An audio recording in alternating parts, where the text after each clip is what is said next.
तुमचं बाळसुद्धा केक मागतंय, मग हा हेल्दी रागी केक जो घरी 15 ते 20 मिनिटात बनवता येतो नक्की ट्राय करा. त्यासाठी घ्या रागी मीन्स नाचणीचं पीठ, त्यात थोडंसं गूळ, कोको पावडर, बेकिंग सोडा, चॉकलेट इसेन्स किंवा व्हॅनिला इसेन्स, थोडंसं तेल किंवा तूप, चिमूटभर मीठ आणि दूध जे रूम टेम्परेचरवर असेल त्याला व्यवस्थित मिक्स करून घ्या. त्याच्यामध्ये अजिबात गाठी होऊ देऊ नका. मग जे घरी आपण वाट्या यूज करतो त्यांना थोडंसं तूप लावून घ्या. त्याच्यामध्ये ते बॅटर अर्धी वाटी भरून घ्या.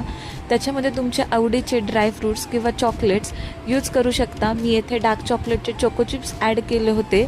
नंतर स्टीमरमध्ये त्या वाट्या ठेवून 15 ते 20 मिनटं मीडियम टू लो फ्लेमवरती त्याला स्टीम होऊ द्या. नंतर गॅस ऑफ करून 5 मिनटं वेट करा आणि नंतर ते केक तुमच्या फॅमिलीला आणि बेबीला नक्की सर्व करा. तुम्हाला ही रेसिपी कशी वाटली हे मला नक्की कमेंट्समध्ये सांगा आणि